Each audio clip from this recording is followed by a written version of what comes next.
தந்தை மகன் தூயாவையாரின் பெயராலே. நம் ஆண்டவராகிய இயேசு கிறிஸ்துவின் அருளும் கடவுளின் அன்பும் தூயாவியாரின் நட்புறவும் உங்கள் அனைவரோடும் இருப்பதாக. உம்மான்மாவோடும் இருப்பதாக. இயேசு அன்புக்குரியவர்களே, ஆரோக்கிய அண்ணனுடைய திருத்தலத்தில் நடைபெற்று கொண்டிருக்கக்கூடிய இந்த திருப்பலிக்கு உங்கள் அனைவரையும் அன்போடு அழைக்கின்றேன்.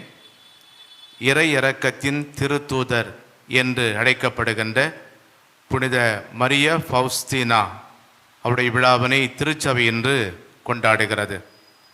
ஃபவுஸ்தீனா என்றால் அதிர்ஷ்டசாலி அல்லது ஆசீர்வதிக்கப்பட்டவர் என்று பெயர். இறை இரக்க இயேசுவின் திருவுருவம் வரையப்படுவதற்கு இவர்தான் காரணம். பலமுறை தன் வாழ்க்கையிலே இயேசுவை காட்சி கண்டு அவரோடு பேசுகிற பெரும் பேற்றை பெற்றிருக்கிறார். அருள் சகோதரி அவர்கள் காச நோயால் பாதிக்கப்பட்டு தனது 33வது வயதில் 1938ஆம் ஆண்டு அக்டோபர் 5ஆம் நாள் இறைவனடி சேர்ந்தார். 2000ஆவது ஆண்டிலே ஏப்ரல் 30ஆம் நாள் புனிதராக உயர்த்தப்பட்டார். அன்புக்குரியவர்களே, கடவுள் எல்லோரையும் அன்பு செய்கிறார். நாம் எவ்வளவு பெரும் பாவியாக இருந்தாலும் அவரது அளவிட முடியாத இரக்கத்தின் நம்பிக்கை வைத்து அவரை நாடி நம் பாவங்களுக்காக மனம் வருந்தி மன்னிப்பு கேட்கிற போது கடவுள் தம்முடைய அளவிட முடியாத இரக்கத்தை நம்மேல் பொழிகின்றார். பாவியின் சீர்கேடு எவ்வளவு அதிகமாக உள்ளதோ அவ்வளவுக்கு இரக்கத்தை பெறும் உரிமையும் அதிகமாக உள்ளது என்று புனித ஃபவுஸ்தீனா அவர்கள் தன்னுடைய நாட்குறிப்பேட்டில் எழுதி வைத்திருக்கிறார்.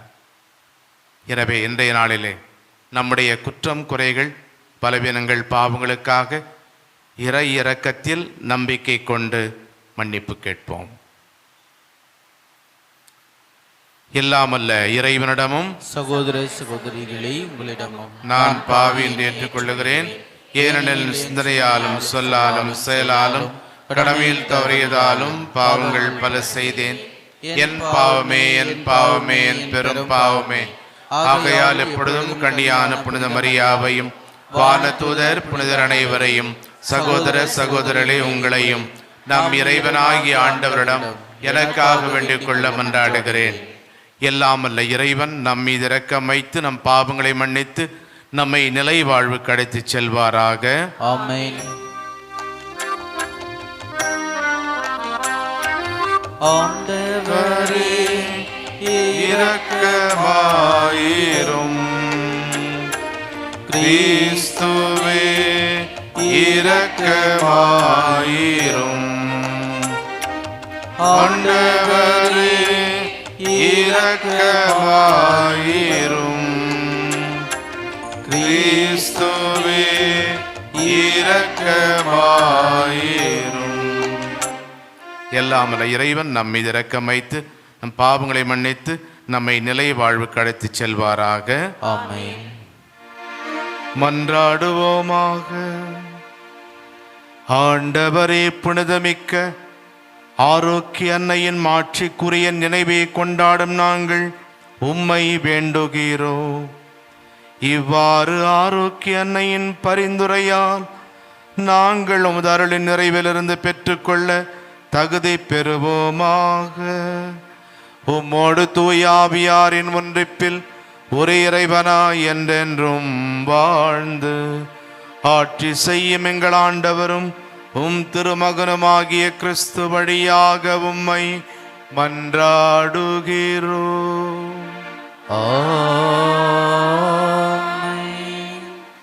யோபு நூலிலிருந்து வாசகம். அதிகாரம் 42.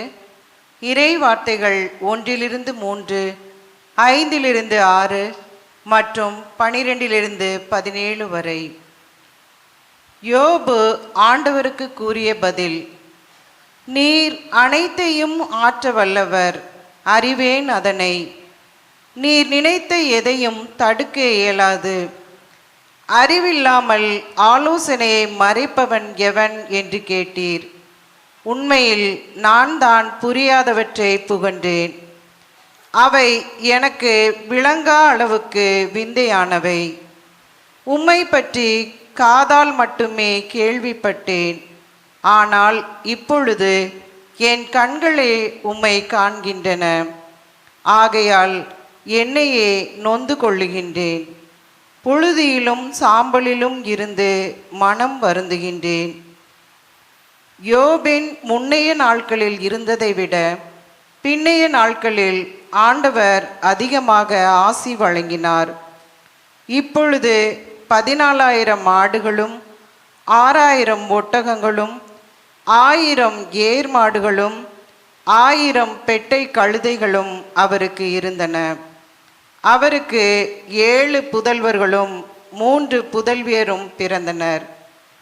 மூத்த மகளுக்கு எமிமா என்றும், இரண்டாவது மகளுக்கு கெட்டிசியா என்றும், மூன்றாவது மகளுக்கு கெரேனபுக்கு என்றும் பெயரிட்டார். யோபின் புதல்வியரை போல் அழகு வாய்ந்த நங்கையர் நாடெங்கும் இருந்ததில்லை. அவர்களின் தந்தை அவர்களின் சகோதரர்களோடு அவர்களுக்கும் சொத்தில் உரிமை கொடுத்தார். அதன்பின் யோபு 140 ஆண்டுகள் வாழ்ந்தார். தம் பிள்ளைகளையும் பிள்ளைகளின் பிள்ளைகளையும் 4ஆம் தலைமுறை வரை கண்டு களித்தார். இவ்வாறு யோபு முதுமையடைந்து பல்லாண்டு வாழ்ந்து இறந்தார். ஆண்டவரின் அருள்வாக்கு. இறைவனுக்கு நன்றி. பதிலுரை பாடல் பல்லவி. உம் ஊழியன் மீது உமது முகவொளி வீசச் செய்யும். உம் ஊழியன் மீது உமது முக ஒளியை வீசச் செய்யும். நன்மதியையும் அறிவாற்றலையும் எனக்கு புகட்டும். ஏனெனில் உம் கட்டளைகள் மீது நம்பிக்கை வைக்கின்றேன். எனக்கு துன்பம் விளைந்தது என் நன்மைக்காகவே. அதனால் உம் விதிமுறைகளை நான் கற்றுக்கொண்டேன். பல்லவி. உம் ஊழியன் மீது உமது முக ஒளியை வீசச் செய்யும். உம் ஊழியன் நான், எனக்கு நுண்ணறிவு புகட்டும். அப்போது உம் ஒழுங்குமுறைகளை அறிந்து கொள்வேன். உம் சொற்களை பற்றிய விளக்கம் ஒளி தருகின்றது. அது பேதைகளுக்கு நுண்ணறிவு ஊட்டுகிறது. பல்லவி. உம் ஊழியன் மீது உமது முக ஒளியை வீசச் செய்யும்.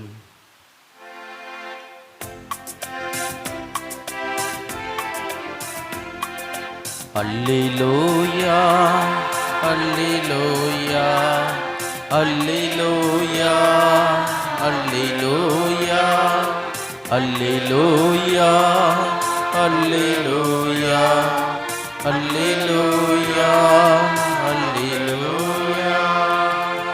தந்தையே, விண்ணுக்கும் மண்ணுக்கும் ஆண்டவரே, உம்மை போற்றுகிறேன். ஏனெனில் விண்ணரசின் மறைப்பொருளை குழந்தைகளுக்கு வெளிப்படுத்தினீர். அல்லேலூயா அல்லேலூயா அல்லேலூயா அல்லேலூயா அல்லேலூயா. ஆண்டவர்களோடு இருப்பாராக. உம் ஆன்மாவோடும் இருப்பாராக.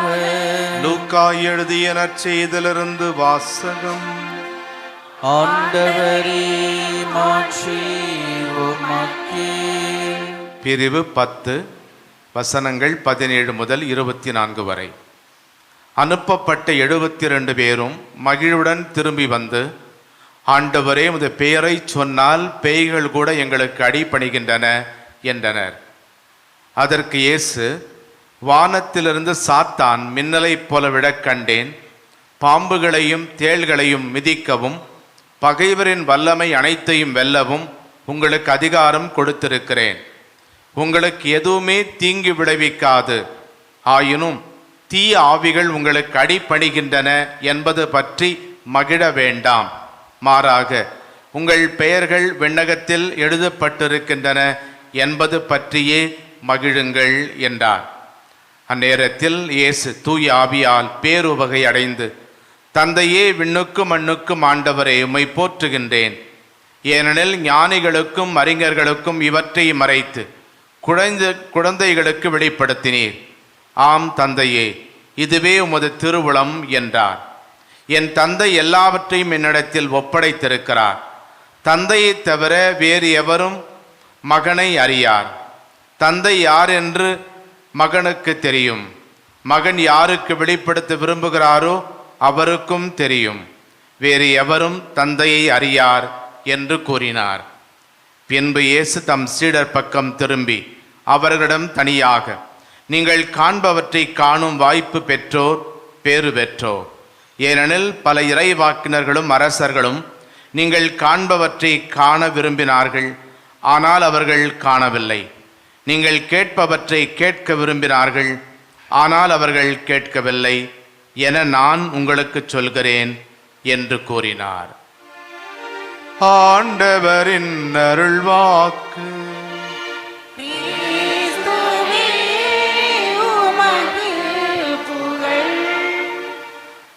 ஒரு நாள் முழுவதும் ஒரு ஜெப ஆராதனை நடைபெற்றது.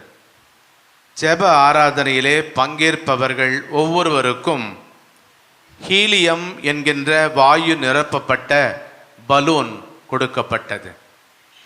இந்த ஆராதனை நடத்துகின்றவர்கள் அங்கு வந்த மக்களை பார்த்து, எப்பொழுதெல்லாம் உங்களுடைய உள்ளத்திலே மகிழ்ச்சி ஏற்படுகிறதோ அப்பொழுது உங்கள் கைகளில் வைத்திருக்கக்கூடிய இந்த பலூனை நீங்கள் மேலே பறக்க விட்டுவிடலாம் என்று சொன்னார்கள்.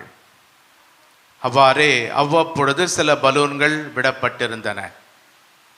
என்ன அதிர்ச்சி என்றால், அந்த ஆராதனை முடிவிலே இன்னும் ஏறக்குறைய 40 விழுக்காடு மக்கள் தங்கள் கைகளிலேயே இந்த பலூன்களை விடாமல் வைத்து கொண்டிருந்தார்கள். அந்த 40 விழுக்காடு மக்களால் தங்கள் உள்ளத்திலிருந்து அந்த வெறுப்பையும் கசப்பையும் துன்பத்தையும் விட்டுவிட முடியவில்லை. அன்புக்குரியவர்களே, இன்றைய நற்செய்தி நம் அனைவரையும் ஆண்டவரில் மகிழ்ச்சி கொள்ள அழைப்பு விடுக்கிறது. இன்றைக்கு நாம் வாசிக்க கேட்ட நற்செய்தியிலே சீடர்கள் தங்கள் வெற்றிகரமான பணி அனுபவத்திற்கு பிறகு மகிழ்ச்சி அடைகின்றார்கள். தாங்கள் செய்தது போல தாங்கள் செய்த அந்த செயலிலே, ஜபத்திலே பேய்கள் கூட தங்களுக்கு அடிபணிகின்றன என்பதை நினைத்து மகிழ்கின்றார்கள். அதை இயேசுவிடம் தெரிவிக்கிற போது அதை கேட்டு இயேசு கூட மகிழ்ச்சி அடைந்து தம்முடைய தந்தைக்கு நன்றி தெரிவிக்கின்றார். ஒரு கிறிஸ்தவருடைய முக்கியமான அடையாளம் மகிழ்ச்சி. ஆங்கிலத்தில் சொல்வார்கள், a sad Christian is a bad Christian. மகிழ்ச்சி தான் நம்முடைய பிறப்புரிமை. ஆண்டவர் இயேசுனுடைய வாழ்க்கையிலே அவருடைய பிறப்பு முதல் அவர் விண்ணேற்பு அடைந்தது வரையிலும் பல நிகழ்வுகள் நமக்கு மகிழ்ச்சியை தரக்கூடிய நிகழ்வுகளாகவே இருக்கின்றன. அன்புக்குரியவர்களே, இந்த மகிழ்ச்சி நம் ஒவ்வொருவருக்கும் இருக்க வேண்டும். நமது மகிழ்ச்சிக்கு என்ன காரணம்? முதலாக ஆண்டவர் நம் மத்தியில் இருக்கிறார் என்பதே நம் மகிழ்ச்சிக்கு காரணம். அன்னை மரியாவுக்கு வானதூதர் வாழ்த்துரை சொன்னபோது, மரியே அகமகிழ்க, அடுத்த வார்த்தை காரணம் ஆண்டவர் உம்மோடு உள்ளார். ஆக ஆண்டவர் நம் மத்தியில் இருக்கிறார் என்பது நம்முடைய மகிழ்ச்சிக்கான முதல் காரணம்.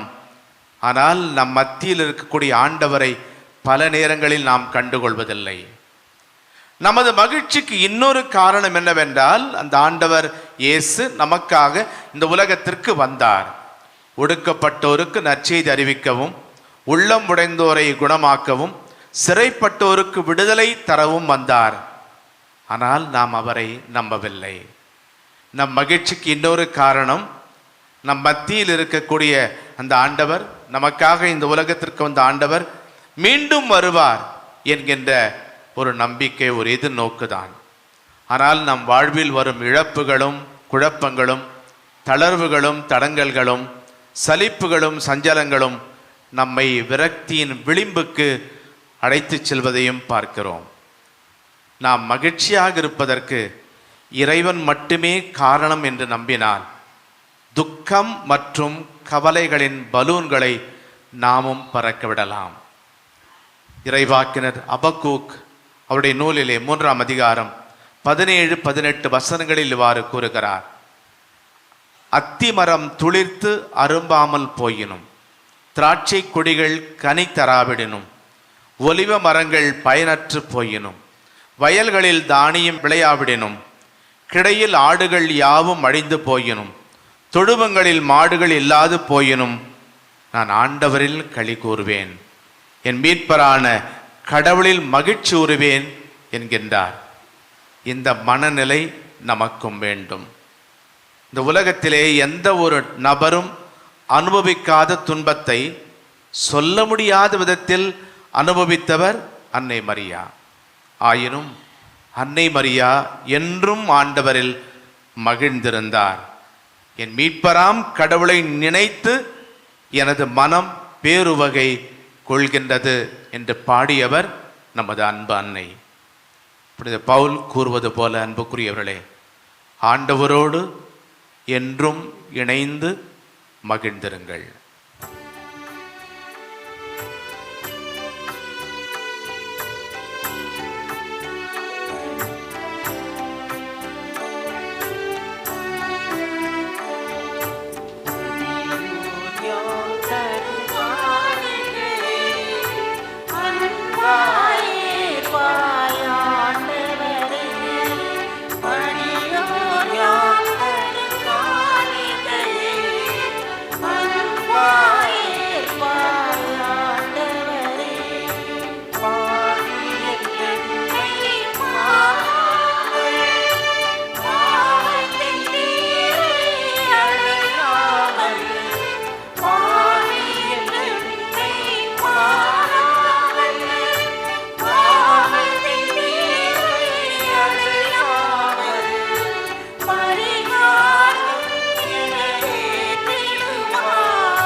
சகோதரர்களே, சகோதரிகளே, என்னுடன் உங்களது ஆனந்த இப்பலி எல்லாமல்ல தந்தையாகிற இவனுக்கு ஏற்றதாகும்படி மன்றாடுங்கள். ஆண்டவர் தமது பெயரின் புகழ்ச்சிக்காகவும் மாட்சிக்காகவும் நமது நன்மைக்காகவும் புனித திருவிழாவின் நலனுக்காகவும் உமது கையிலிருந்து பெரியேற்றுக் கொள்வாராக. ஆண்டவரையும் திருமகனுடைய தாயும் எங்கள் அன்னையமான ஆரோக்கிய அன்னையின் நினைவு நாளில் மகிழும் நாங்கள் உமக்கு புகழ்ச்சி பலியை ஒப்புக் கொடுக்கின்றோம். இப்புனித உறவு பரிமாற்றத்தால் எங்கள் நிலையான மீட்பு பயணத்தில் நாங்கள் முன்னேற அருள் புரிவீராக. எங்கள் ஆண்டவராகிய கிறிஸ்து வழியாக உம்மை மன்றாடுகிறோம். ஆண்டவர் உங்களோடு இருப்பாராக.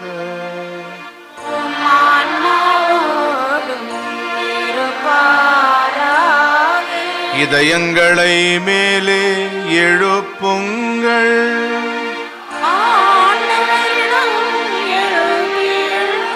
நம் இறைவனாகிய ஆண்டவருக்கு நன்றி கூறுவோம்.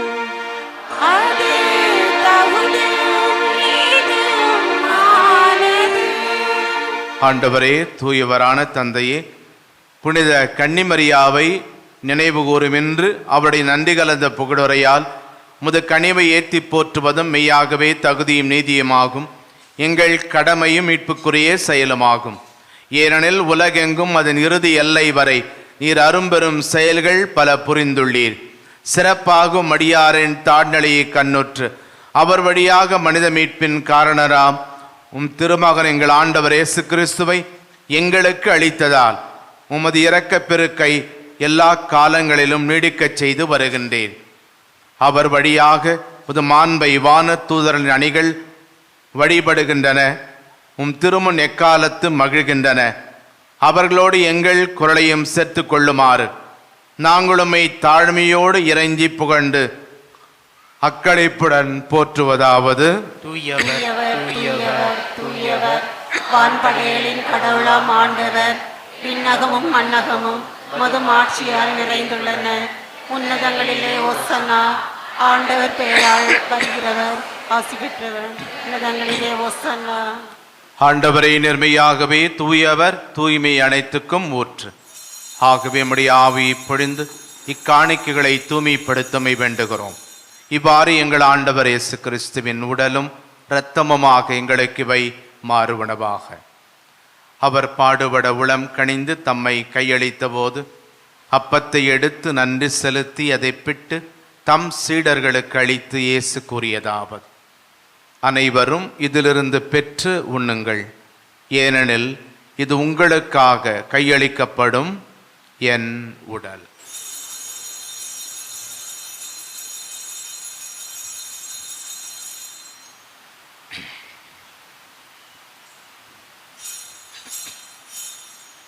அவ்வண்ணமே இரவு விருந்தை அருந்திய பின் கிண்ணத்தையும் எடுத்து மீண்டும் உமக்கு நன்றி கூறி தம் சீடர்களுக்கு அளித்து இயேசு கூறியதாவது: அனைவரும் இதிலிருந்து பெற்று பருகுங்கள், ஏனெனில் இது புதிய நிலையான உடன்படிக்கைக்கு உரிய என் இரத்தத்தின் கிண்ணம்.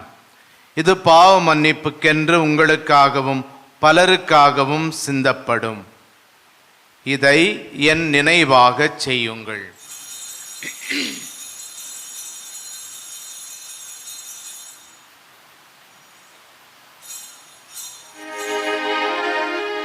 நம்பிக்கையின் மறைபொருள். ஆண்டவரே, நீர் வருமளவும் உமது இறப்பினை அறிக்கையிடுகின்றோம். உமது உயிர்ப்பினையும் எடுத்துரைக்கின்றோம். ஆகவே ஆண்டவரே, நாங்கள் கிறிஸ்துவின் இறப்பினையும் உயிர்ப்பினையும் நினைவு கூர்ந்து வாழ்வு தரும் அப்பத்தை மீட்பளிக்கும் கிண்ணத்தையும் உமக்கு ஒப்புக் கொடுக்கின்றோம். திருமுன் நின்று உமக்கு ஊழியம் புரிய தகுந்தவர்கள் எங்களை ஏற்றுக்கொண்டீர். எனவே உமக்கு நன்றி செலுத்துகின்றோம். மேலும் கிறிஸ்துவின் உடலிலும் இரத்தத்திலும் பங்கு கொள்ளும் எங்களை தூய ஆவியார் ஒன்று சேர்க்க வேண்டுமென உம்மை தாழ்மையுடன் மன்றாடுகிறோம்.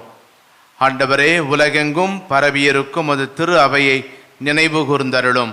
எங்கள் திருத்தந்தை பிரான்சிஸ், எங்கள் ஆயர் ஜார்ஜ், எல்லா திருநிலையினர், துறவரத்தார், பொது நிலையினர் ஆகிய அனைவரோடும் உமது அன்னையினுடைய திருத்தலத்திற்கு நம்பிக்கையோடு வந்திருக்கிற அனைத்து மக்களோடும் உமது திரு அவை அன்பில் நிறைவேற செய்தருளும்.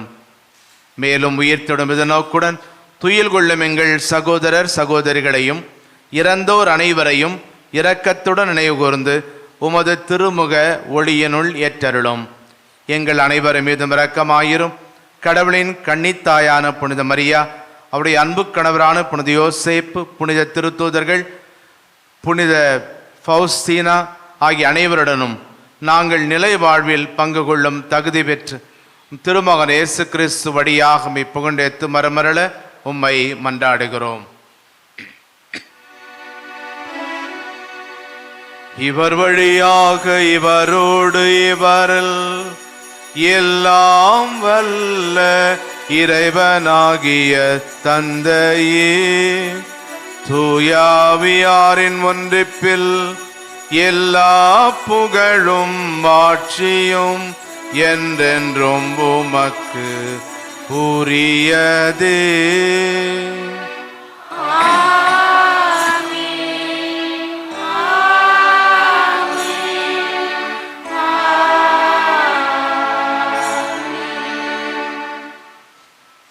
கடவுள் நம் தந்தை, நாம் அவருடைய அன்பு மக்கள் என்கின்ற உணர்வோடும் உரிமையோடும் நம் தேவைகளுக்காக மன்றாடுவோம். எங்கள் தந்தையே, உமது பெயர் தூயது என போற்ற பெறுக. உமது ஆட்சி வருக. உமது திருவுளம் விண்ணுலகில் நிறைவேறுவது போல மண்ணுலகிலும் நிறைவேறுக. எங்கள் அன்றாட உணவை இன்று எங்களுக்கு தாரும். எங்களுக்கு எதிராக குற்றம் செய்வோரை நாங்கள் மன்னிப்பது போல எங்கள் குற்றங்களையும் மன்னியும். எங்களை சோதனைக்கு உட்படுத்தாதேயும், தீமையிலிருந்து எங்களை விடுவித்தருளும்.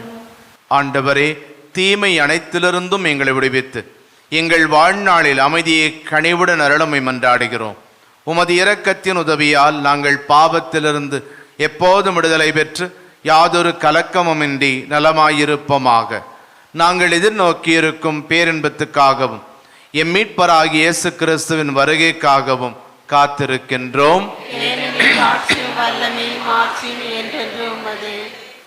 ஆண்டவரே இயேசு கிறிஸ்துவே, அமைதியை உங்களுக்கு விட்டுச் செல்கின்றேன், என் அமைதியை உங்களுக்கு அளிக்கின்றேன் என்றும் திருத்தூதர்களுக்கு மொழிந்தீரே.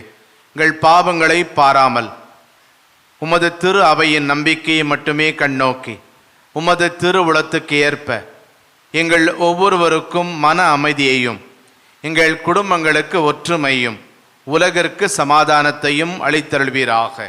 என்றென்றும் வாழ்ந்து ஆட்சி செய்கின்றவர் நீரே. ஆண்டவருடைய சமாதானம் உங்களோடு என்றும் இருப்பதாக. ஒருவருக்கொருவர் சமாதானத்தை அறிவித்துக் கொள்வோம். சமாதானம். உலகின் பாவங்களை போக்கும் இறைவனின் செம்மறியே, எங்கள் மேல் இரக்கமாயிரும். உலகின் பாவங்களை போக்கும் இறைவனின் செம்மறியே, எங்கள் மேல் இரக்கமாயிரும். உலகின் பாவங்களை போக்கும் இறைவனின் செம்மறியே, எங்களுக்கு அமைதியை அளித்தருளும். இதோ இறைவனின் செம்மறி, இதோ உலகின் பாவங்களை போக்குகின்றவர். நம் மகிழ்ச்சிக்கு காரணம் இவர். இவரை உணவாக உண்ண இன்று அழைக்கப்பட்டிருக்கிறோம். நாம் பேறு பெற்றவர்கள்.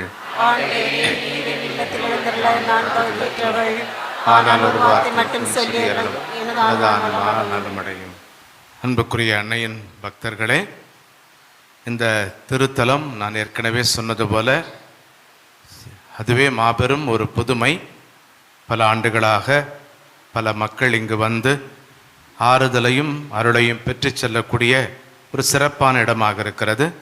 தொடர்ந்து இந்த திருத்தல பராமரிப்புக்காகவும் வளர்ச்சிக்காகவும் நீங்கள் தாராளமாக உதவிட உங்களை அன்போடு கேட்டுக்கொள்கின்றேன். மன்றாடுவோமாக. ஆண்டவரே, விண்ணக உணவால் ஊட்டம் பெற்றுள்ள நாங்கள் உம்மை கெஞ்சி வேண்டுகின்றோம். அருள்மிகு ஆரோக்கிய அன்னையிடமிருந்து பிறந்தும் திருமகனை இவ்வருள் அடையாளத்தின் வழியாக உட்கொண்டுள்ளோம். அதனால் எங்கள் சொற்களால் அவரை அறிவிக்கவும் செயல்களால் அவரை பற்றி கொள்ளவும் அருள்வீராக. என்றென்றும் வாழ்ந்து ஆட்சி செய்கின்றவர் வழியாக உம்மை மன்றாடுகிறோம். ஆண்டவர்களோடு இருப்பாராக.